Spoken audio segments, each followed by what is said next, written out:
అదిగో అదిగో అన్నొస్తుండు షాదునగరుకు అండైనోడు అదిగదిగదిగో అడుగేసిండు ఆపదలో తోడుండేవాడు అదిగో అదిగో అన్నొస్తుండు షాదునగరుకు అండైనోడు అదిగదిగదిగో అడుగేసిండు ఆపదలో తోడుండేవాడు అదిగో నిరుపేదల నేస్తం హస్తం జెండెత్తే అదిగో కడుబీదల పక్షం అన్నొస్తున్నాడే మన షాద్నగరు రూపురేఖలు మార్చే నాయకుడే అతడే నిరుపేదల పెన్నిది అన్న శంకరన్న అతడే కడుబీదల సన్నిధి అన్న శంకరన్న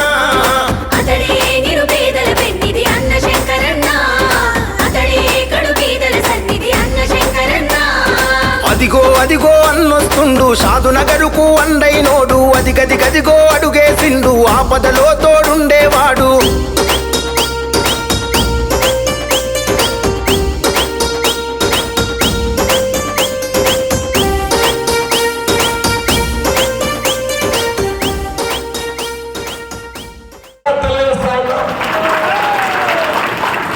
మిత్రులారా, మైనారిటీ సోదరులారా, మనమందరం ప్రజాస్వామ్య ప్రభుత్వంలో బతుకుతా ఉన్నాం. ఇలా ప్రజాస్వామ్యం డెమోక్రసీ భారతదేశంలో కరువైపోయింది, కనబడతలేదు కాబట్టి ఇలా దేశానికి ఒక ప్రమాదం రాబోతుంది. కాబట్టి ప్రతి ముస్లిం సోదరుడు అర్థం చేసుకోవాలి, ఈ దేశం గురించి ఆలోచన చేయవలసిన పరిస్థితులు వచ్చినాయి. కాబట్టి కాంగ్రెస్ పార్టీ 10 సంవత్సరాలు అయింది ఈ దేశంలో అధికారాన్ని కోల్పోయి, ఈ రాష్ట్రంలో అధికారం కోల్పోయి ఇలా సీఎం చూడ పిఎం చూడ ఇద్దరు కలిసి ఈ దోషాన్ని దోసుగా తింటున్నారు. కాబట్టి మీరందరూ చూస్తూ ఉన్నారు, మోదీ ప్రధానమంత్రి ఈ దేశంలో 30 మంది ఆర్థిక నేరగాళ్ళు బ్యాంకులను దోషి విదేశాలలో సొమ్ము దోసుకున్న 30 మంది ఆర్థిక నేరగాళ్ళు ఉంటే 28 మంది ఆర్థిక నేరగాళ్ళు గుజరాత్కి సంబంధించిన వాళ్ళని పెంచి పోషిస్తున్నారంటే మీరు ఆలోచన చేయండి. ఇవాళ అవసరం వచ్చినప్పుడల్లా ఈ బట్టాబాద్, ఈ మోసం చేసే ముఖ్యమంత్రి ఎప్పుడు బీజేపీకి మద్దతు చేస్తూ ఉంటాడు. కాబట్టి ఈ దేశంలో మైనార్టీ సోదరులను, ఈ రాష్ట్రంలో మైనార్టీ సోదరులను మోసం చేస్తున్న పార్టీలు బీజేపీ, బీఆర్ఎస్, ఇప్పుడు టీఆర్ఎస్. కాబట్టి మనమందరం ఈసారి ఆలోచన చేయాలి. మీ అందరూ తెలుసు, గత ఎన్నికలలో ముస్లిం సోదరులకు 12% రిజర్వేషన్ ఇస్తాం, ఇలా మైనార్టీ కార్పొరేషన్ తెస్తాం, అందరి మైనార్టీలను కాపాడతాము, సంక్షేమం చేపడతామని చెప్పి ఇలా అబద్ధమాడి మోసం చేసి ఇవాళ ఎన్నికలు వస్తా ఉంటే మళ్ళా కుంటి సాకులు ఎత్తుకుతా ఉన్నారు టీఆర్ఎస్ బీఆర్ఎస్ అని చెప్పి. మీరందరూ అర్థం చేసుకోండి, కాంగ్రెస్ పార్టీ అధికారంలో ఉన్నప్పుడు రాజశేఖర రెడ్డి గారు 5% ఇస్తే చట్టపరంగా లీగల్ గా ఆ రోజు 4% వస్తే మైనార్టీ సోదరులందరూ కూడా ఆ 4% రిజర్వేషన్ ఎంతో ఉపయోగపడ్డది. ఎడ్యుకేషన్ అయితేనేమి, ఇలా ఎంప్లాయ్మెంట్ లో అయితేనేమి, ఎంతో మంది డాక్టర్లు అయ్యారు, ఎంతో మంది ఇంజనీర్లు అయ్యారు, ఎంతో మంది లాయర్లు అయ్యారు. ఇలా ముస్లిం సోదరులు కాంగ్రెస్ పార్టీని, రాజశేఖర రెడ్డిని ఆ రోజు ఎంతో మంచిగా ఆస్వాదించారు. కాబట్టి ఈ 10 సంవత్సరంలో మోసం జరిగింది. కాబట్టి ఆ మోసాన్ని మనం ఎండగట్టాలంటే सारे मुस्लिम भाइयों, आप कांग्रेस का साथ रहना, आपका गरीब लीडर के साथ रहना, तो आपको जिताना। कांग्रेस पार्टी जो बड़े लोग जो बोला, मस्का साहब बोला, ये बात हम दिखने ना दूंगा, आपको टक्कर ना देते, धोखा नहीं देते, ये टीआरएस वाला देते धोखा, ये बीजेपी वाला देते धोखा।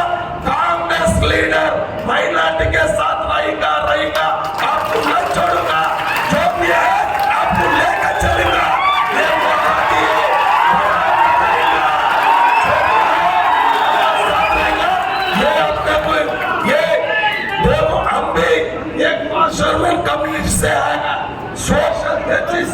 सोशल जस्टिस करने में मेन पात्र मेन पोजीशन वंशी चंद्र रेड्डी का। आप मेरे को एक मुसलमान कम्युनिटी की आज टिकट भगत के टिकट चादर का है बोलो तो आप छोड़ो। कांग्रेस का पार्टी क्या रहता कैसा रहता ये मौका दिए मैं बराबर यूज करेंगे। आपका साल आपको मेहनत करेंगे दिन भर मेहनत करेंगे आपका साथ रहेंगे। मौका दिया बोलो आप बहुत करता ये गरीब लीडर को आप साथ देना। कांग्रेस पार्टी आपको आपका निशान में वोट डाला हमारा को आगे चलाना बोलो ये गुजारिश करता हूँ। बहुत बहुत धन्यवाद सारे मुसलमान लोगों को। ఇబ్రాహిం సాబ్ के बाद భూసా సంగయ్య గారు అధ్యక్షులు కొత్తూరు కాంగ్రెస్ కొత్తూరు వైఎస్ఆర్ పార్టీ।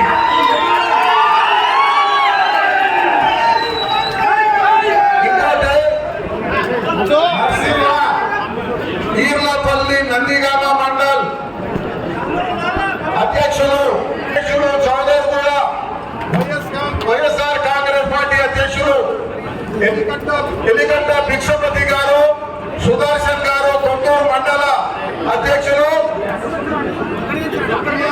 ఇలియాస్ భాయ్ గారు కాంగ్రెస్ పార్టీలో వీళ్ళందరికీ కాంగ్రెస్ పార్టీ నాయకత్వం వహించి కాంగ్రెస్ పార్టీ నాయకత్వంలోనే కాంగ్రెస్ అధికారంలో ఉన్నప్పుడు ప్రజలందరికీ న్యాయం జరుగుతుందని చెప్పి కాంగ్రెస్ పార్టీలో చేయడం జరుగుతుంది కాబట్టి వీళ్ళకు వెల్కమ్ పలుకుతున్నాను। వీళ్ళందరూ కూడా వేదిక మీద కూర్చోవలసిందిగా కోరుతున్నాం।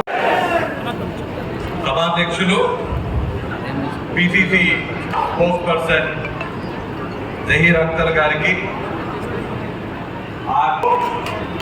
पात्रिकेय मित्रों को और सबसे ज्यादा इधर आए हुए माइनॉरिटी भाइयों को बहनों को सबको मेरा सलाम। पहले मैं आज जो भी वाईएसआर कांग्रेस पार्टी से और दूसरे पार्टियों से उनका पार्टियां छोड़ के कांग्रेस पार्टी में आए खड़गे जी का लीडरशिप में राहुल जी का लीडरशिप में काम करने के लिए और शंकरन्ना को जिताने के लिए जो भी लोग इब्राहिम भाई और उनके साथी जो भी लोग आज कांग्रेस में ज्वाइन हुए उनको कांग्रेस पार्टी में मैं स्वागत करता हूं। और उन लोगों को मैं आप सब लोगों के तरफ से कांग्रेस के लीडर्स के तरफ से उनसे गुजारिश करूंगा कि आप लोग कांग्रेस पार्टी इधर शादर में कांग्रेस को जिताने के लिए शंकरन्ना को जिताने के लिए आप लोग हमारे साथ ठीक से काम करें। और अभी नहीं लेगा आज शादनगर का माइनॉरिटी लोगों से बात करने के लिए मैं बहुत स्पेसिफिकली पर्टिकुलरली नादिर भाई को दिल्ली से आने के लिए रिक्वेस्ट करे थे। बहुत सारे माइनॉरिटी का लीडर्स हैं, लेकिन मैं उन सब में से नादिर भाई को क्यों चुना इधर आने के लिए। नादिर भाई को इसलिए हमने रिक्वेस्ट करके उनका टाइम मांगे थे क्योंकि नादिर भाई सिर्फ सीडब्ल्यूसी मेंबर और राज्यसभा मेंबर ही नहीं है, पार्लियामेंट में कांग्रेस पार्टी की तरफ से विप भी है नादिर भाई। विप यानी पार्लियामेंट में सभी पार्टियां रहते ना, कांग्रेस पार्टी रहने दो, बीजेपी के खिलाफ जो भी पार्टी है, बीजेपी के खिलाफ जो भी पार्टी पार्लियामेंट में रहते वो पार्टियों को कोऑर्डिनेट करने का काम कांग्रेस पार्टी मल्लिकार्जुन खड़गे साहब और राहुल गांधी नादिर हुसैन साहब को दिए। यानी कांग्रेस पार्टी के साथ टीएमसी होने दो, एनसीपी होने दो, जो समाजवादी पार्टी होने दो, बहुजन समाज पार्टी, जो भी पार्टियां होने दो, बीजेपी के खिलाफ जो भी पार्टी है उनको कोऑर्डिनेट करने का काम नादिर भाई देखते हैं। और पार्लियामेंट में बीआरएस पार्टी जो जिनसे लड़ रहे हैं बीआरएस पार्टी, उसका असली चेहरा है, बीआरएस पार्टी पार्लियामेंट में क्या करती है, बीआरएस पार्टी और बीजेपी का रिश्ता पार्लियामेंट में कैसा है, डायरेक्टली देखने वाला आदमी पार्लियामेंट में नादिर हुसैन साहब है। इसलिए आप सब लोगों को हकीकत बताने के लिए हमने नादिर हुसैन साहब को इधर बुलाया। ये बात बोलते हुए आज शादनगर के इधर जो भी आप लोग माइनॉरिटी भाई बहन है, मैं एक दो बात आपसे शेयर करना चाहता हूं। आज जो केसीआर मुख्यमंत्री है ना, केसीआर आज जो चीफ मिनिस्टर है, वो मुख्यमंत्री बना बोले तो उसका कारण है शादनगर का पूरे मुसलमान। शादनगर में आके आपके सामने 2014 में केसीआर ने ऐलान किया कि अगर मैं सत्ता में आया तो मैं 4 महीने में मुसलमानों को 12% रिजर्वेशन दूंगा। ये बात सुन के आप सब लोग टीआरएस पार्टी को वोट डाले और टीआरएस पार्टी को जिता दिए। आपके सामने जो बयान दिया केसीआर 12% रिजर्वेशन देने का, शादनगर से जो ऐलान किया, वो पूरा तेलंगाना भी सुन के तेलंगाना का पूरा मुसलमान भी केसीआर को वोट डाला और केसीआर को कुर्सी पर बिठाए, मुख्यमंत्री का कुर्सी पे। यानी केसीआर मुख्यमंत्री का कुर्सी का देन किसका है? तेलंगाना का मुसलमानों का है और खास करके शादनगर का मुसलमानों का है। और मुख्यमंत्री बनने के बाद क्या किया? सबसे पहले धोखा दिया, तेलंगाना के मुसलमानों को ही सबसे पहले धोखा दिया और शादनगर के मुसलमानों को धोखा दिया केसीआर। अब हमारे सामने एक अपॉर्चुनिटी है, जो आदमी ने हमको धोखा दिया उसको सबक दिखाने का हमारे पास अभी एक मौका मिल गया नहीं मिला? जो आदमी हमको धोखा दिया, जो आदमी हमको 12% रिजर्वेशन देता बोल के धोखा दिया, उसको हम अभी उसको सबक सिखाना या नहीं सिखाना? सिखाना है ना। अगर जो आदमी हमको धोखा दिया उसको सबक सिखाना है तो हम सब लोग कांग्रेस पार्टी को जिताना है। और शादनगर में आप लोगों के साथ काम करने वाला आदमी, माइनॉरिटी सभी जो भी इधर आए, उनका खुद का आदमी, सोचने वाला आदमी वीरलपल्ली शेखर अन्ना को हम जिताना है। अभी शेखर अन्ना जब बात कर रहे थे, सुन रहा था उसको, वो शुरू किया तेलुगु में बात करना शुरू किया, सही ना? तेलुगु में ही बात कर रहा ना, पूरा तेलुगु में बात किया, लेकिन मैं देख रहा था उनको एक बात हिंदी में बोला, एक बात हिंदी में बोला ये वीरलपल्ली शेखर हमेशा आपके साथ रहेगा, आपके साथ रहेगा, आपके साथ रहेगा। एक ही बात हिंदी में बोला कि ये बंदा जो है आपके साथ रहेगा। जो पूरा तेलुगु में बात किया और एक लफ्ज हिंदी में बात किया, यानी वो उनका दिमाग से आया बात नहीं, उनका दिल से आया हुआ बात है।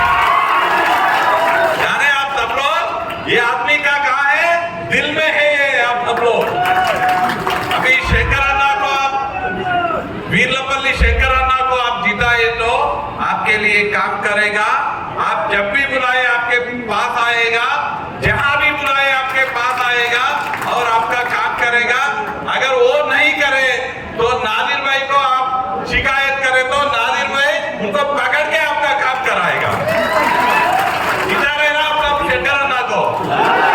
अच्छा, शेखर अन्ना को जिताना है तो कौन सा निशाने पे वोट देना? हाथ के निशाने पे वोट देना ना। सभी भी जो भी हाथ के निशाने पे वोट देना, वोट देने वाला एक बार हाथ उठाना। क्यों नहीं उठा रहे? हाथ को वोट दे रहे ना सब लोग। शेखर अन्ना को जिता रहे ना, कांग्रेस पार्टी को जिता रहे ना, राहुल गांधी और मल्लिकार्जुन खड़गे जी का लीडरशिप को बढ़ा रहे ना। जय कांग्रेस। और एक बात करके मैं खत्म करता हूं। जब मैं और नादिर भाई अंदर आए मैं శంకరన్న को बुला के मैं पूछा ఇది తెలుగులో చెప్తా నేను శంకరన్న పిలిచిన అన్న మంచిగా నడుస్తుందా పని ఎట్లా నడుస్తుందని శంకరన్న చెప్పిన ఒకటే మాట ఈడ నేను ఎంత అదృష్టవంతున్నంటే నాకు కాంగ్రెస్ పార్టీ టికెట్ ఇచ్చింది నాకు కాంగ్రెస్ పార్టీ టికెట్ ఇస్తే నాకన్నా ఎక్కువ మా లీడర్లందరూ నా కోసం పనిచేస్తున్నాను నేను అభ్యర్థిని కాదు ఈడున్నటువంటి ప్రతి ఒక్క కాంగ్రెస్ పార్టీ నాయకుడు ఈడున్నటువంటి ఊర్లలో పనిచేసేటువంటి ప్రతి ఒక్క కాంగ్రెస్ కార్యకర్త మా ఇబ్రాహిం కానీ మా చంద్రపాల్ కానీ పైల్వాన్ కానీ కాదర్ కానీ మోహన్ కానీ ఈడున్నటువంటి ప్రతి ఒక్కరు కూడా వాళ్ళే ఎమ్మెల్యే అభ్యర్థిగా భావించి నిద్ర ఆహారాలు మాని కష్టపడి పనిచేస్తున్నారని చెప్తున్నాను. అంటే నిజంగా నేను ఇవాళ షాద్ నగర్ లో ఉన్నటువంటి ఈ సమావేశంలో షాద్ నగర్ కి సంబంధించినటువంటి ప్రతి ఒక్క కాంగ్రెస్ పార్టీ నాయకుడికి ప్రతి ఒక్క కాంగ్రెస్ పార్టీ కార్యకర్తకి నేను మనస్ఫూర్తిగా కృతజ్ఞతలు తెలియజేసుకుంటున్నాను. షాద్ నగర్ లో పనిచేసినట్టుగా గనక నాయకులు కార్యకర్తలు కష్టపడి పనిచేస్తే మొత్తం తెలంగాణలో అందరూ 70 సీట్లు అంటారు కదా. నేను గర్వంగా చెప్తా ఈడ పనిచేసినట్టుగా పనిచేస్తే 100 సీట్లకు తగ్గకుండా కాంగ్రెస్ మీరు ఇంత కష్టపడి పనిచేస్తున్నారు కాబట్టి నేను నమ్మకంగా చెప్పగలుగుతా ఉమ్మడి పాలమూరు జిల్లాల అందరికన్నా అత్యధిక మెజార్టీ తోటి నా కల్వకుర్తి నియోజకవర్గం కన్నా ఎక్కువ మెజార్టీ అవుతాయి శంకరన్న గెలుస్తాడు. గెలిచిన తర్వాత మనందరి కోసం కూడా పని చేస్తాడు. శంకరన్న ఎమ్మెల్యే గెలుస్తాడు. తెలంగాణ రాష్ట్రంలో కాంగ్రెస్ పార్టీ అధికారంలోకి వస్తుంది. 2023లో తెలంగాణలో కాంగ్రెస్ పార్టీ అధికారంలో వచ్చిన తర్వాత 2024లో కూడా దేశంలో కాంగ్రెస్ పార్టీ అధికారంలోకి వస్తుంది. రాహుల్ గాంధీ గారు ఎవరైతే కన్యాకుమారి నుంచి కాశ్మీర్ వరకు షాద్ నగర్ మీదంగా పాదయాత్ర చేసుకుంటూ పోయిండో రాహుల్ గాంధీ గారి నాయకత్వంలో మల్లికార్జున్ ఖార్గే గారి నాయకత్వంలో సోనియా గాంధీ గారి నాయకత్వంలో దేశంలో కూడా కాంగ్రెస్ పార్టీ అధికారంలోకి వస్తుందని తెలుపుతూ ముగించే ముందు ఒక్క విషయం, శంకరన్నకు కార్యకర్తలు నాయకుల బలం ఎంతుందో అంతకన్నా ఎక్కువ ఇంకొక బలం కూడా ఉన్నది. గత 6 నెలల రాహుల్ గాంధీ అనేటువంటి వ్యక్తి దేశంలో ఏదైనా ఒక అసెంబ్లీకి 2 సార్లు పోయిందంటే అది షాద్ నగర్ నియోజకవర్గం. राहुल गांधी हिंदू मुस्लिम सिख ईसाई एक है बोल के कन्याकुमारी से कश्मीर गया. वो आदमी शाद नगर को 2 बार आए. सही है ना? वो आदमी हमारे लिए कन्याकुमारी से कश्मीर गया. वो आदमी 2 बार आए. अभी हम उसको तोहफा देना है. कांग्रेस का कैंडिडेट को शेखरन्ना को इधर जिता के हम राहुल गांधी को तोहफा देना है.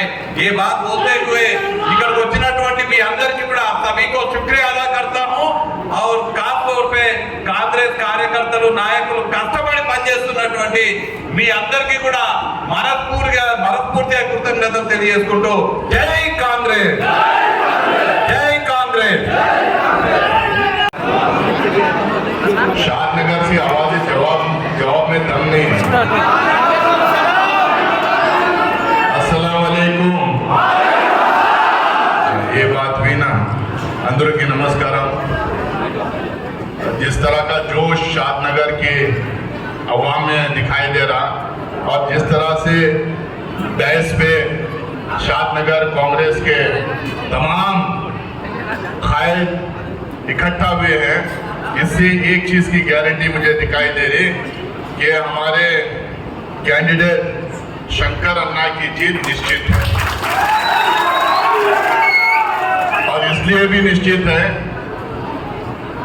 कांग्रेस पार्टी में इनकी ट्रेनिंग हुई, कांग्रेस पार्टी में मेहनत किए, कांग्रेस पार्टी में कुछ छोटी मोटी नाराजगी से जो लोग कांग्रेस से थोड़ा दूर हुए, किसी और पार्टी में कुछ दिन के लिए रहे, लेकिन क्योंकि इनकी कांग्रेस पार्टी में ट्रेनिंग भी थी और सबको साथ लेके चलने वाले आदमी थे। इन्होंने तुम सब लोगों का ख्याल रखते हुए नाराजगी थी, दूर गए, लेकिन भारतीय जनता पार्टी में इन्होंने कदम नहीं रखा। इनके दिल में आप लोग सारे लोग रहने की वजह से, जैसा कांग्रेस पार्टी सबको लेके चलती है, उसी तरह इनके दिल में आप सारे लोग रहने की वजह से बीजेपी में कभी नहीं गए। ये इंतजार करते रहे, फिर वापस कांग्रेस पार्टी में आए और इसका रिकग्निशन करते हुए कांग्रेस पार्टी आज इनको हमारे कांग्रेस पार्टी का उम्मीदवार बना के उतारी है। मुझे उम्मीद है इनकी इज्जत करते हुए आप तमाम लोग इनको भारी बहुमत से आने वाले चुनाव में जिताएंगे।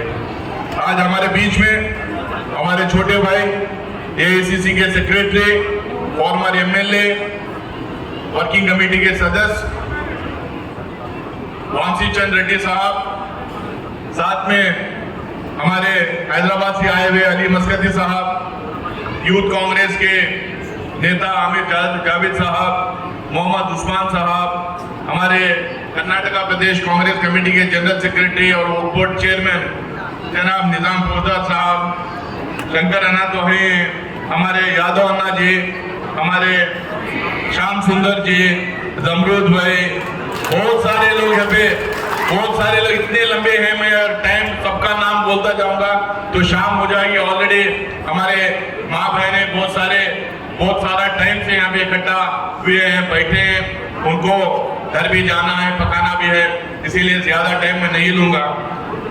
कुछ वामसी जी अपनी तकरीर में, अपनी बात में काफी कुछ बोल दिए हैं। इसके पहले उनके पहले भी कई स्पीकर्स अपनी बात रखे हैं, उसमें भी कई बातें आए हैं।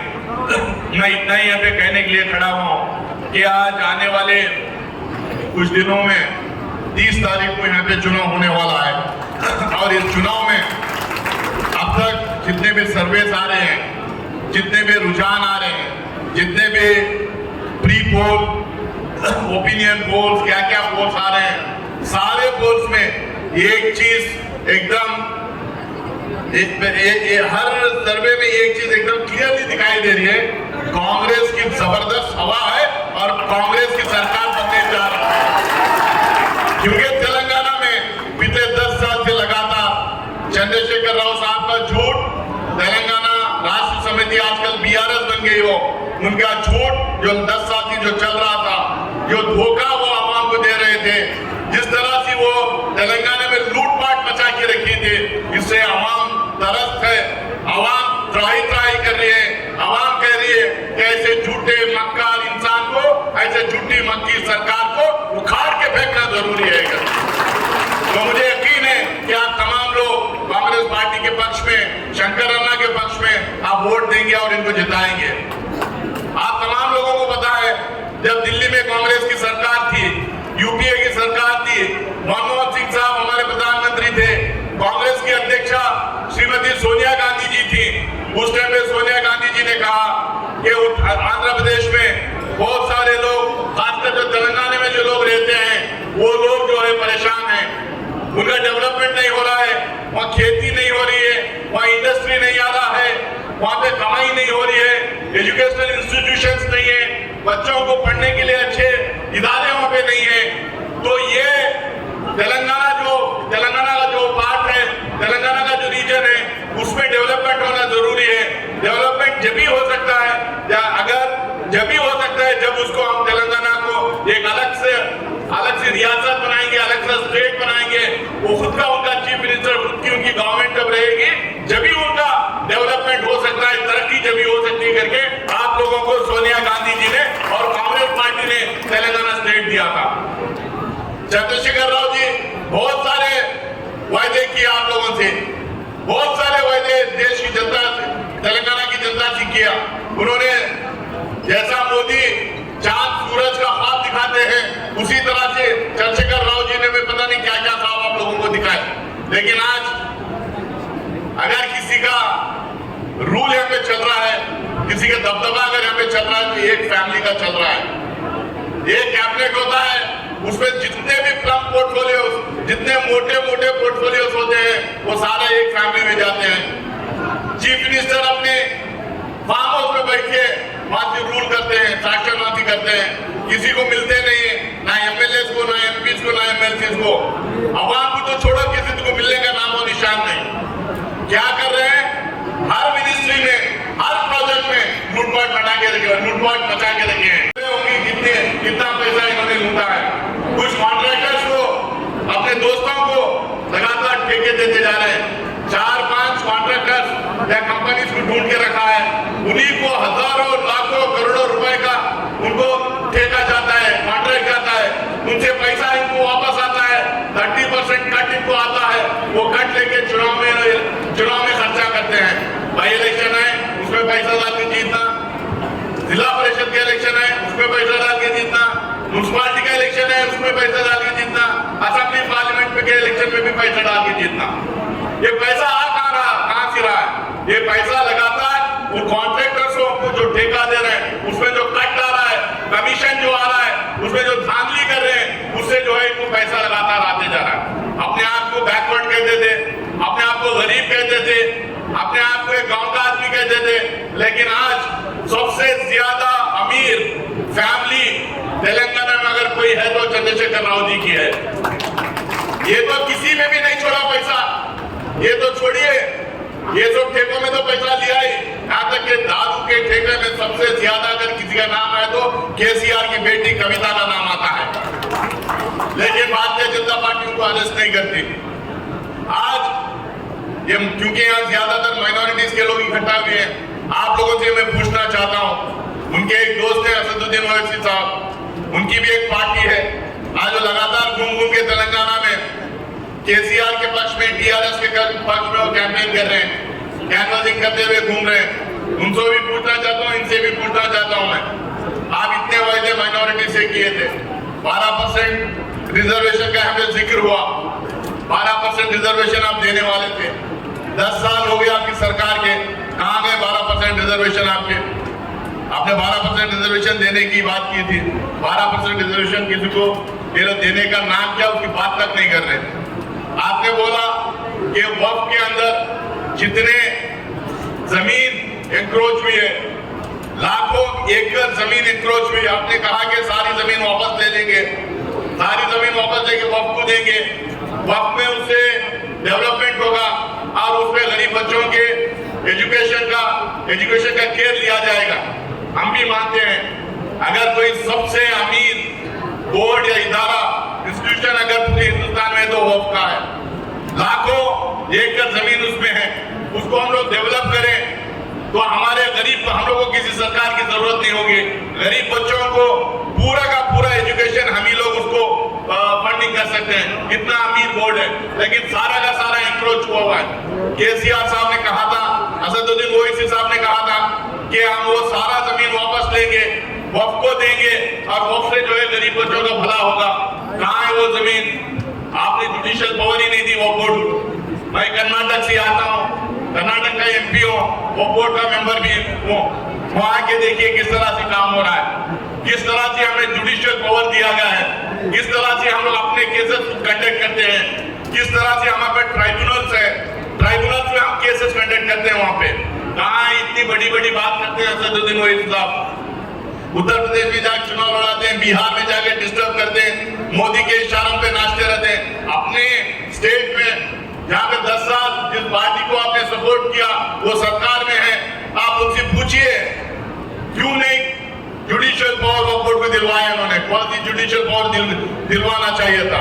माइनॉरिटी कमीशन को क्वासी जुडिशियल पावर दिलवाना था, छोड़िए पावर नहीं दिलवाए। 10 साल सरकार में रहे, लेकिन 7 साल तक लगातार कमीशन नहीं रहा। अगर माइनॉरिटीज कमीशन होता तो आप सारे लोग जहाँ पे दंगे फसाद हो रहे हैं, जहाँ पे डिस्टर्बेंसेस हो रहे हैं, जो आपके तकलीफ है, जो आपके स्कूलों में प्रॉब्लम्स हो रहे हैं, ये सारे प्रॉब्लम्स लेके आपके माइनॉरिटीज कमीशन में जा सकते थे।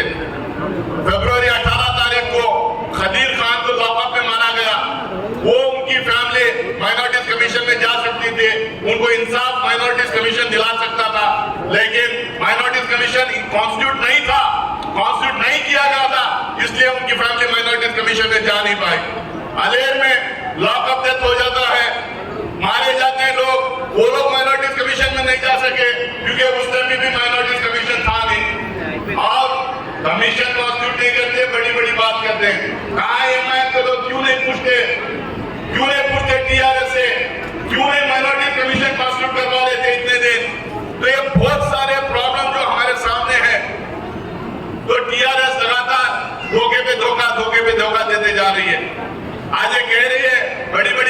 है क्योंकि आपके वोट की जरूरत है। हम लोग माइनॉरिटी डिक्लेरेशन करते ही केटीआर का प्रेस कॉन्फ्रेंस हो जाता, हरीश राव का बयान आ जाता, असदुद्दीन ओवैसी चिल्ला चिल्ला के बोलने लगते और कंफ्यूजन क्रिएट करने लगते।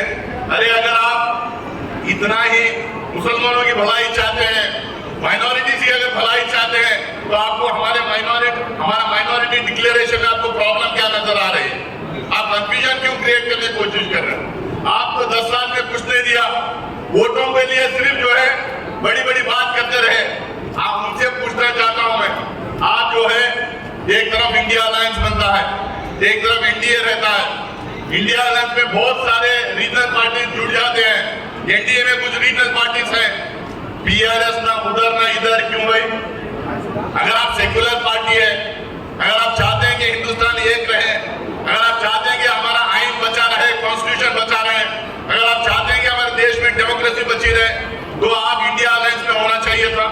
क्यों इंडिया अलायंस में नहीं है? क्योंकि आप भारतीय जनता पार्टी की बी टीम है, आप उनके छोटे भाई हैं, चंद्रशेखर राव छोटा भाई है, आप उनके साथ में हैं डायरेक्टली या इनडायरेक्टली, इसीलिए आप इंडिया अलायंस में नहीं है। वामसी चंद्र रेड्डी जी कह रहे थे, मैं वहां पे विप हूं पार्टी का, मैं सारे पार्टियों से राब्ता करके, सारे पार्टियों से कोऑर्डिनेट करके मैं मीटिंगों में बुलाता हूं, बिल्स आते हैं, बिल के ऊपर चर्चा होती है, बहस होती है, उसके बाद उसके ऊपर वोटिंग होती है। हम लोग इनसे रिक्वेस्ट करते हैं, भाई ये बिल गिरा देंगे, ये बिल आवाम के हित में नहीं है, ये बिल कुछ कम्युनिटीज के हित में नहीं है, ये बिल किसानों के हित में नहीं है, हम इसको गिरवाते हैं, बिल को हमारे साथ खड़े रहिए। लेकिन जब वोटिंग होती है, बहस होने तक बैठे रहते हैं, जब वोटिंग होती है हम पलट के देखते हैं तो बीआरएस के सारे एमपी गायब हो जाते हैं। क्यों गायब हो जाते हैं? क्योंकि वो भारतीय जनता पार्टी को मदद करने की कोशिश करते हैं। सिवाय 2 बिल, सारे बिलों पे नोटबंदी की बिल आई, जीएसटी की बिल आई, ट्रिपल तलाक आई, आर्टिकल 370 आया, किसानों की बिल आई, लेबर कोड्स आए, सारे बिलों पे या तो भारतीय जनता पार्टी के साथ इन्होंने वोट किया या नहीं तो मैदान छोड़ के भाग के भारतीय जनता पार्टी को मदद करने की कोशिश की। आप मेरी बात मान लीजिए, हम लोगों ने कर्नाटका में कहा कि जेडीएस जैसे ही चुनाव हो जाएगा जाके बीजेपी के गोद में बैठेगी। आज चुनाव हुआ, कर्नाटका में कांग्रेस जीत के आई, अब जेडीएस जाके बीजेपी के साथ हाथ मिलाए। मैं आज यहाँ पे आप लिख लीजिए, मैं यकीन के साथ कह रहा हूं, कल चुनाव हो जाएगा, कांग्रेस पार्टी जीतेगी और बीआरएस बीजेपी की और मोदी के गोद में जाके बैठेगी। जब ये उनके गोद में जाके बैठेगी तो मैं उस दिन का स्टेटमेंट असदुद्दीन ओवैसी का सुनने के लिए मैं इंतजार करता रहूंगा कि उस दिन क्या बोलेंगे वो करके। भैया यहाँ पे एक बात, दिल्ली में एक बात, आपको रुझाने के लिए एक बात, मोदी को कातिल फैलाने के लिए एक बात, हरकतें यहाँ खुद, हरकतें वहां खुद। तो इससे एकदम साफ जाहिर होता है ये आदमी झूठा आदमी है, ये आदमी धोखा देने वाला आदमी है। केसीआर आज सबको बेवकूफ बना रहा है। आप लोगों को समझना चाहिए, एक पार्टी सिर्फ देश को जो आजादी नहीं दिलाई, पिछले 75 साल से हमारे देश को सेक्युलर देश बना के रखी, हमारे देश का संविधान कॉन्स्टिट्यूशन बचा के रखी, हमारे देश के अंदर डेमोक्रेसी बचा के रखने के लिए लगातार लड़ती रही। क्या इस पार्टी के साथ आप खड़े रहेंगे या बीजेपी के बी टीम के साथ आप खड़े रहेंगे? आज आपको फैसला करना पड़ेगा। वामसी कह रहे थे राहुल गांधी जी के बारे में, आज कोई आवाज उठा रहा है बीजेपी के खिलाफ। आज बीजेपी के जो बर्बेरियत है, जो मॉब लिंचिंग करते हैं, जो गाय का गोश्त के नाम पे पता नहीं कितने लोगों को आज मार दिए, कितने लोगों के घरे जला दिए। सिर्फ मुसलमानों की नहीं बात कर रहा हूँ, चर्चेस गिरा देते हैं क्रिश्चियनों की, दलितों के बस्तियां जला देते हैं, सहारनपुर यूपी में इतने दंगे फसाद करा देते हैं। अगर एक आवाज बार बार बिना थके, बिना डरे, निडर होके भारतीय जनता पार्टी, आरएसएस और मोदी के खिलाफ अगर उठ के खड़ी हो रही तो राहुल गांधी जी की आवाज है। उस आदमी ने डिसाइड किया और कांग्रेस पार्टी उनको बैकअप की, मल्लिकार्जुन खड़गे साहब उनको बैकअप किए और बोले हो कि जो हिंदुस्तान को बांटने की कोशिश कर रहे हैं वो ताकतों के खिलाफ मैं पैदल चलूंगा, मैं लोगों को अपने साथ लेके चलूंगा, लोगों को जोड़ते हुए चलूंगा। पूरे हिंदुस्तान को एक हिंदुस्तान रखने के लिए मैं 4,000-4,500 किलोमीटर चलूंगा करके कन्याकुमारी से कश्मीर तक उन्होंने चला। हिंदुस्तान में नहीं, पूरी दुनिया में कोई ऐसी मिसाल नहीं जो इतना लंबा चल के अपने देश को मजबूत रखने के लिए, एक रखने के लिए जिसी ने काम किया होगा। जिसकी दादी हिंदुस्तान को एक रखने के लिए अपनी जान दे देती है, अपनी छाती पे 34 गोलियां खाती है। पंजाब का प्रॉब्लम था, हिंदुस्तान से अलग होने का मामला था, अपनी जान दे के हिंदुस्तान को एक रखती है। जिसका बाद एलटीटीए का जब प्रॉब्लम हो रहा था, तमिलनाडु में मसला हो रहा था, उन्होंने आईपीकेएफ श्रीलंका को भेज के अपनी जान दे के हिंदुस्तान को एक रखा। ये आदमी, उनका पोता, उनका बेटा अपनी जान अपने हाथ में लेकर उन्होंने बोला, मेरी दादी के सरकार मुझे मार दे, मेरे बाप के सरकार मुझे मार दे, वो लोग भी हिंदुस्तान को एक रखने के लिए अपनी जान गंवाई, मैं भी बिना मेरी जान को केयर किए हुए मैं इन लोगों के बीच में जाऊंगा और हिंदुस्तान को एक रखूंगा। पैदा चला। तो आज आपको ये सोचना पड़ेगा कि बीआरएस जैसे, असदुद्दीन ओवैसी जैसे नेताओं को एक तरफ चुनना है या उस पार्टी को आपको चुनना है जिसके नेता सिर्फ बोलते नहीं लेकिन देश के लिए जान भी देते हैं। आप तमाम लोगों के सामने एक मौका है। बहुत सारे लोग आके आपको वर्गलाएंगे, कंफ्यूज करेंगे, आपका ध्यान भटकाने का काम करेंगे। बहुत सारे इश्यूज हैं, मैं अगर बोलना चाहूं तो सुबह तक बोलूंगा, आप थक जाएंगे लेकिन मैं थकूंगा नहीं, इतने इश्यूज हैं। लेकिन मैं सिर्फ चंद इश्यूज इसलिए टच कर रहा हूं क्योंकि आप लोगों को भी घर जाना है। बहुत सारे हमारे महिलाएं यहाँ पे, हमारे माँ बहनें जो बैठे हैं उनको भी घर जाना है, हम लोग को भी आगे जाके कैंपेन करना है। मैं सिर्फ चंद सवाल उनसे, मैं खासकर वो पार्टी जो आगे हैं कि आपको कंफ्यूज करना चाहती है, उनसे मैं पूछना चाहता हूँ, भाई आप अपने स्टेट में 119 सीटें हैं, आप 7 या 8 जगह लड़ते हैं, 7 या 8 जगह लड़ते हैं। मैं उनसे पहली बात ये पूछना चाहता हूँ, पूरे 119 पे क्यों नहीं लड़ते? पूरे 119 पे लड़िए, आवाम का सपोर्ट लीजिए, आप सरकार बनाइए। आप अपने होम टाउन में जहां आपका घर है, जहां आपकी कॉन्स्टिट्यूंसी है, वहां पे आप 119 सीटों पे लड़ेंगे नहीं, 7 या 8 सीट पे लड़ेंगे। लेकिन आप उत्तर प्रदेश में, महाराष्ट्र में, बिहार में जाकर 50 सीट, 60 सीट, 70 सीट पे लड़ेंगे ताकि वहां पे कांग्रेस का कमजोर हो और भारतीय जनता पार्टी जीत जाए। तो आपको सोचना पड़ेगा कि ये शख्स और ये पार्टी किसके लिए काम कर रही है, ये शख्स और ये पार्टी किसको मजबूत करना चाह रही है। अरे भाई, आप अपने ही लोगों को वर्गला के अपने ही देश में एक ऐसी ताकत को मजबूत करना चाह रहे हैं जो हमारे देश को लगातार बांटना चाह रही है। ये लोग आएंगे आपके बीच में, आपके बीच में आएंगे, आके मुसलमानों की बात करेंगे, बैकवर्ड्स की बात करेंगे, दलित की बात करेंगे। लेकिन जब 12% आपको रिजर्वेशन नहीं दिया जा रहा तो आवाज नहीं उठाएंगे। माइनॉरिटी कमीशन यहाँ पे दिया नहीं जा रहा, आवाज नहीं उठाएंगे। वक्फ बोर्ड में आपकी जमीनें वापस नहीं लिए जा रहे तो आवाज नहीं उठाएंगे। अलेर में एनकाउंटर हो जाता है, लॉकअप डेथ हो जाती है, लेकिन आप वहां पे आवाज नहीं उठाएंगे। अभी यहाँ खदीर खान को लॉकअप में मार दिया जाता है, आप आवाज नहीं उठाएंगे। लेकिन कांग्रेस की सरकार जहाँ पे है वहां पे अगर हम चींटी का भी कुछ हो जाए, कोई गाय को भी कुछ लग जाए, कोई बिल्ली को भी कुछ लग जाए, तो हैदराबाद से वहां पे आवाज उठाएंगे राजस्थान के बारे में या छत्तीसगढ़ के बारे में। तो ऐसे दोगले नेताओं के बारे में आप लोगों को समझना चाहिए, उनको मुंह तोड़ जवाब देना चाहिए। और बीआरएस, मैं बोल रहा था बीआरएस के बारे में, कैसा ये बीजेपी के साथ मिली हुई है।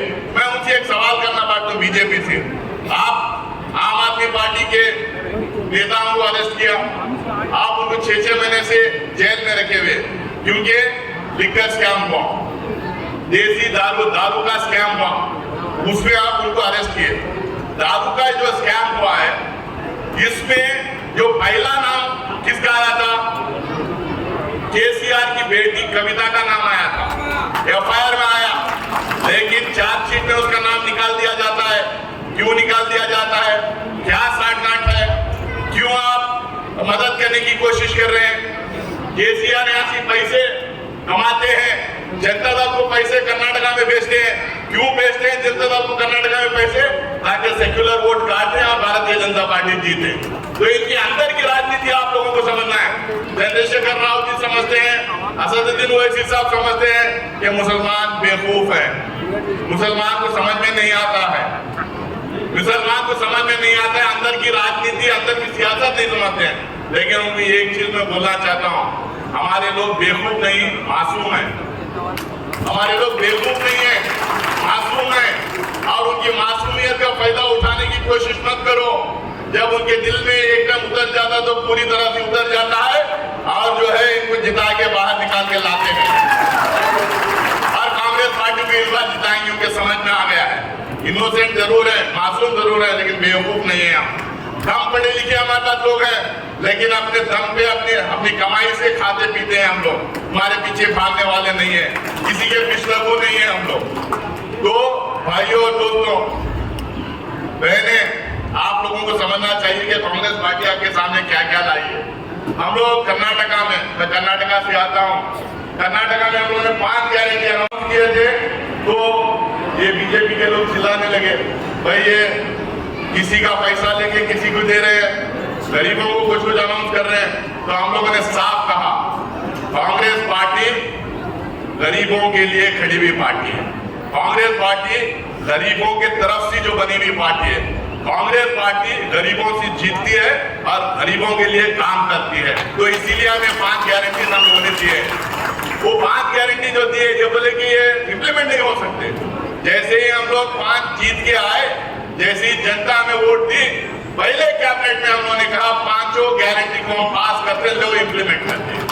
आप किसी का मुंह नहीं खोल रहा। उसी तरह से हम 6 गारंटी अभी ले लेके आए हैं। 6 गारंटी सब ले लेके आए हैं और वो 6 गारंटी में 3-3, 2-2 गारंटी अलग अलग है।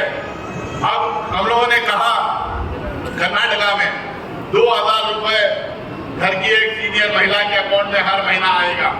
हम वहां से बढ़ाकर तेलंगाना में 2500 रुपए सीनियर महिलाएं उसके अकाउंट में दे रहे हैं। 500 रुपए में सिलेंडर पूरे हिंदुस्तान में कहीं नहीं है।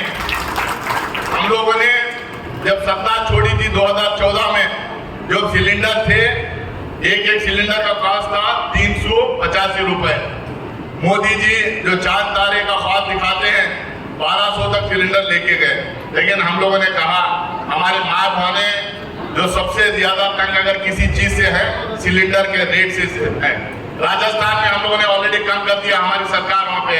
अब हम लोग को, आप लोगों को एक गारंटी अनाउंस कर रहे हैं कि सिलेंडर आपको 500 रुपए में मिलेगा। 500 रुपए में सिलेंडर मिलेगा। और तीसरा, हमारे औरतों के लिए, माँ बहनों के लिए, आप पूरे तेलंगाना में जो गवर्नमेंट के बसेस हैं, आप लोगों को भी काम पे भी जाना पड़ता है। कई लोग काम पे जाते हैं, रिश्तेदार को मिलने जाते हैं, शादी में जाते हैं, दूसरे गांवों को, शहर के अंदर और दूसरे गांवों को भी जाते हैं, अलग अलग काम से। आप लोगों को बस में, हमारे स्टेट गवर्नमेंट के आरटीसी के बस में बिना टिकट दिए आप ट्रैवल कर सकते हैं, बिना टिकट दिए आप सफर कर सकते हैं वहां से। उसके अलावा सोनिया गांधी जी ने कहा, हमारे गरीब औरतें, गरीब महिलाएं, बहुत सारे टाइम उनको बहुत दिक्कतें पैदा होती हैं। उनके घर में बिजली नहीं रहती है, क्योंकि बिजली इतनी महंगी हो गई।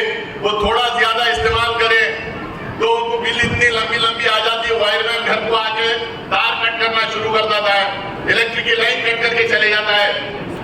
तो सोनिया गांधी जी ने कहा, ये गरीबों को सुविधा करने के लिए, उनको मदद करने के लिए हम लोग हर घर में 200 यूनिट तक बिजली फ्री। 200 यूनिट तक बिजली फ्री का मतलब बहुत सारे गरीबों के घर में बिजली की बिल भी नहीं आएगी, इलेक्ट्रिक लाइनमैन भी नहीं आएगा, आपकी तार भी कट नहीं होगी। हम 200 यूनिट बिजली फ्री देंगे। उसके अलावा हम लोगों ने कहा, इंदिरा इल्लू, सबको जो है, जो गरीब है, जिसके पास घर नहीं है, जो बेघर है, जो किसी और के घर में रह रहे हैं, जिसके सर पे छत नहीं है, उनके लिए हम लोगों ने कहा, कांग्रेस पार्टी ने कहा कि हम उनको जमीन भी देंगे और जमीन में घर बनने के 5 लाख रुपए हम देंगे आपको, 5 लाख रुपए। उसके अलावा किसानों के बारे में तो आप लोगों को पता है, 15,000, 12,000 और 500 बोनस हम लोग को देने का ऐलान किया। आप लोगों में पता नहीं कितने किसान हैं, लेकिन आपके बच्चों के लिए इंटरनेशनल स्कूल हर मंडल में इंटरनेशनल स्कूल हम खोलेंगे ताकि आपके बच्चे इंग्लिश मीडियम स्कूल जाएं, आपके बच्चे अच्छी स्कूल जाएं, आपके बच्चों को उम्दा यानी कि क्वालिटी एजुकेशन आपके बच्चों को मिले। उसके साथ में जो बच्चे पढ़ के निकलते हैं, जैसा एटीएम कार्ड आपके पास रहता है, उसी तरह से एक कार्ड देंगे जिसमें 5 लाख रुपए रहेंगे, 5 लाख रुपए का लोन रहेगा। उसमें आपके बच्चे वो चाहे लैपटॉप, कंप्यूटर, साइकिल, स्कूटर जो भी चाहे वो खरीद कर सकते हैं, और जब उनको जॉब मिलेगा तो वो पैसा वापस सरकार को दे सकते हैं, उसका कोई इंटरेस्ट लगेगा नहीं। इसके अलावा ये बूढ़े बुजुर्ग लोगों के लिए, जो बुजुर्ग लोग हैं उनको और बुजुर्ग लोगों को और विधवाओं को, जो विधवाएं हैं उनको 4000 रुपए हर महीना पेंशन देंगे। एक जमाने में मुझे याद है, हमारे बचपने में इंदिरा गांधी जी जब पेंशन दी थी तो पहले 10 रुपए मिलते थे, बाद में 20 हुए, 50 हुए, बाद में 100 रुपए, 100 रुपए के लिए गरीब लोग जब उस टाइम पे बैठ के जपते थे कि हमारा महीने का पेंशन आया नहीं आने का वेट करते थे, पेंशन आता था, वो 100 रुपए के लिए इतना खुश हो जाते थे।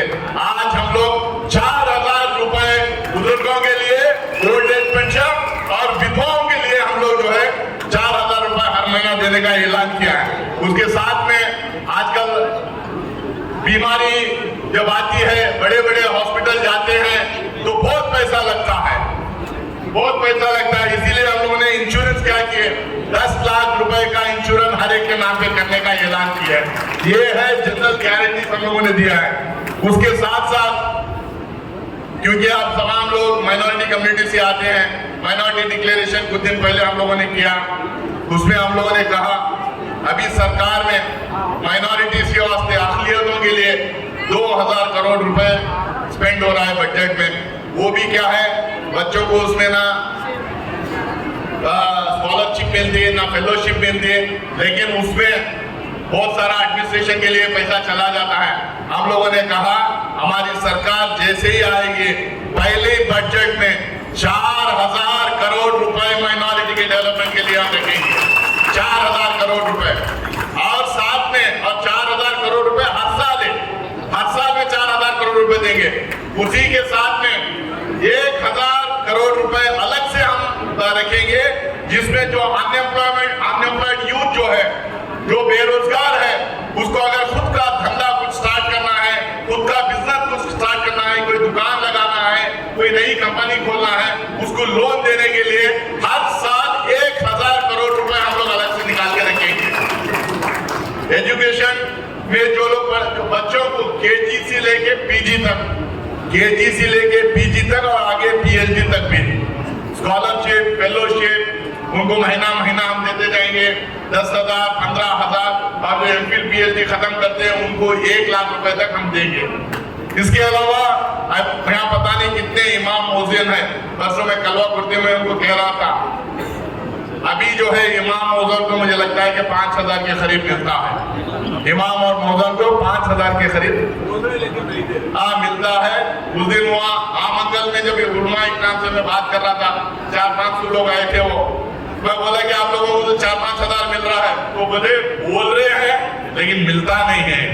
बोला ये तो मोदी का छोटा भाई है तो यही होने वाला है, लेकिन हम अभी वो 4-5 जो दे रहे हैं उसको बढ़ा के, क्योंकि मुझे पता है मैं वक्फ बोर्ड का मेंबर हूँ, कितने दिक्कतें होते हैं, मस्जिद के कमिटीज होते हैं, पैसा इकट्ठा करना पड़ता है, उलमा इमाम को, मौज़िन को इनको पैसे देने के लिए बहुत प्रॉब्लम होता है। तो हम लोगों ने कहा जैसे ही हमारी सरकार आएगी पहले महीने से 10 से 12,000 हम लोग इसका 10 से 12,000 बढ़ाएंगे और उनको पहले महीने से हम देना शुरू करेंगे। उसके अलावा हम लोग बोले, जैसे मैं आपको बता रहा था, माइनॉरिटीज कमीशन को बहुत ही जुडिशियल पावर देंगे, वक्फ बोर्ड को बहुत ही जुडिशियल पावर देंगे, ट्राइब्यूनल्स उसमें ये करेंगे, ट्राइब्यूनल्स उसमें एस्टैब्लिश करेंगे ताकि हमारे प्रॉब्लम्स उसमें सॉल्व हो। उसके अलावा बहुत सारे अम्माएं वहां से सुनना चाह रहे हैं, अभी जो है शादी भाग्य कहते हैं, शादी मुबारक, आप यहाँ शादी मुबारक कहते हैं, कर्नाटका में शादी भाग्य कहते हैं। कर्नाटका में 2013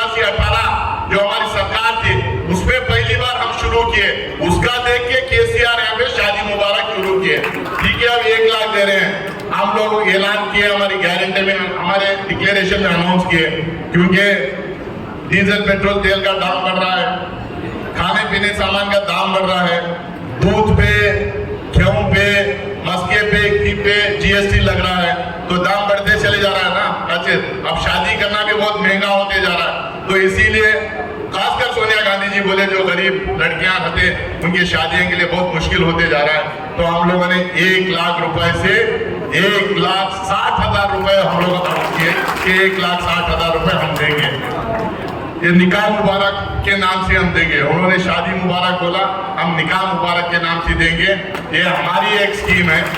उसके अलावा बहुत सारे ऐसे इश्यूज हैं जो मैं बात करना चाहता था, लेकिन टाइम बहुत हो रहा है।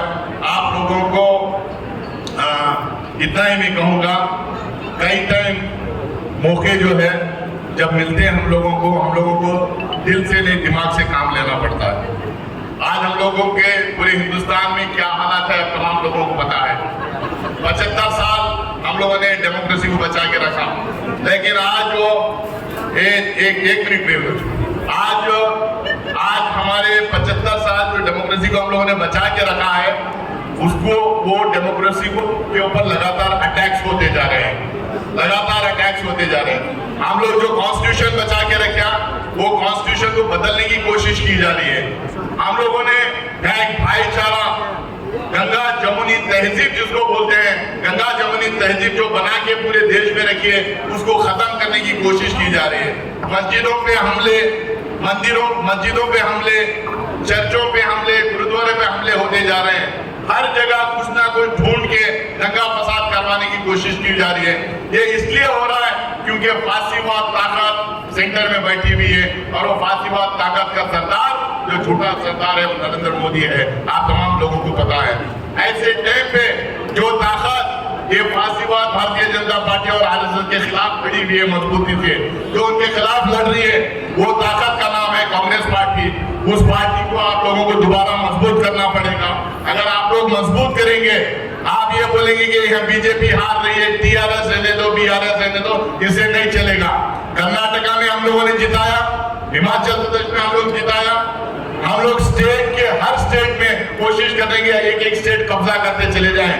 हमारे को स्टेट मिलते जाएंगे तो सेंटर हमारे से दूर नहीं रहेगा। ये 5 स्टेट में मैं हर स्टेट में जाके आया हूँ, छत्तीसगढ़, राजस्थान, मध्य प्रदेश, हम लोग एक तरफा जीत रहे हैं, उसमें कोई दो राय नहीं है। और मिजोरम में भी हम जीत के करीब हैं, सिंगल लार्जेस्ट पार्टी में बनेंगे। लेकिन सारा हिंदुस्तान तेलंगाना की तरफ देख रहा है, क्योंकि तेलंगाना में हमें एक पार्टी के खिलाफ लड़ना नहीं है। हम लोग छत्तीसगढ़, मध्य प्रदेश, राजस्थान में एक पार्टी के खिलाफ लड़ रहे हैं, वो बीजेपी के खिलाफ। लेकिन तेलंगाना में हम लोग बड़े भाई बीजेपी के खिलाफ, दूसरा भाई केसीआर के खिलाफ, तीसरा भाई असदुद्दीन ओवैसी के खिलाफ हम लोग को लड़ना पड़ रहा है। इसीलिए पूरे देश की जनता आपके तरफ देख रही है और जानना चाहिए यहाँ से क्या मैसेज मिलेगा पूरे देश को करके। अगर आप मेरी बात मान के चलो, मैं एक पॉलिटिकल साइंस का स्टूडेंट हूँ, उसमें पीएचडी किया हूँ, डॉक्टरेट लिया हूँ। मेरा मानना यह है, अगर आप तेलंगाना जिताएंगे, 2023 में तेलंगाना जिताएंगे, 2024 में दिल्ली दूर नहीं हमसे। बात खत्म करने के पहले मैं वामसी चंद्र डे, जिनको मैं कम से कम 20-22 साल से मैं जानता हूं, उनका शुक्रिया अदा करना चाहता हूं। वो एमएलए थे, यहाँ पर एनएसयूए के यूथ कांग्रेस प्रेसिडेंट थे, होनार पॉलिटिकल एक्टिविस्ट थे। उनको दिल्ली की जरूरत थी, इसीलिए वो चुनाव यहाँ नहीं लड़ रहे हैं। दिल्ली में वो हमारे साथ, हम सबके साथ काम करते हैं। हम लोग सारे मिलके देश को मजबूत करने के लिए, कांग्रेस पार्टी को मजबूत करने के लिए, देश को बचाने के लिए सब मिलकर बड़ी हुआ मेहनत करते हैं, जद्दोजहद करते हैं। उनको भी आप तमाम लोगों की तरफ से आज ये प्रोग्राम ऑर्गेनाइज करने के लिए शुक्रिया, बहुत बहुत शुक्रिया। आमिर मस्कदिल साहब,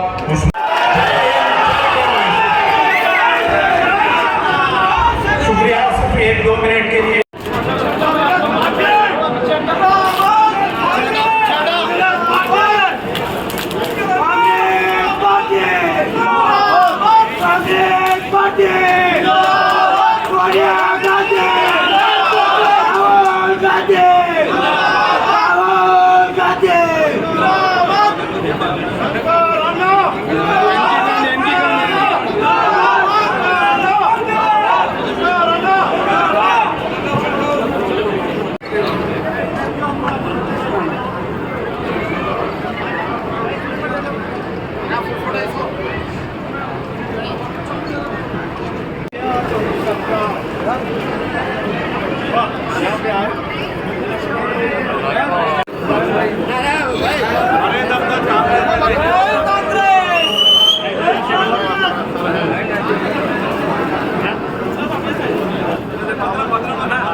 अपनी महिला हम लोग क्या करना फोटो तो लाओ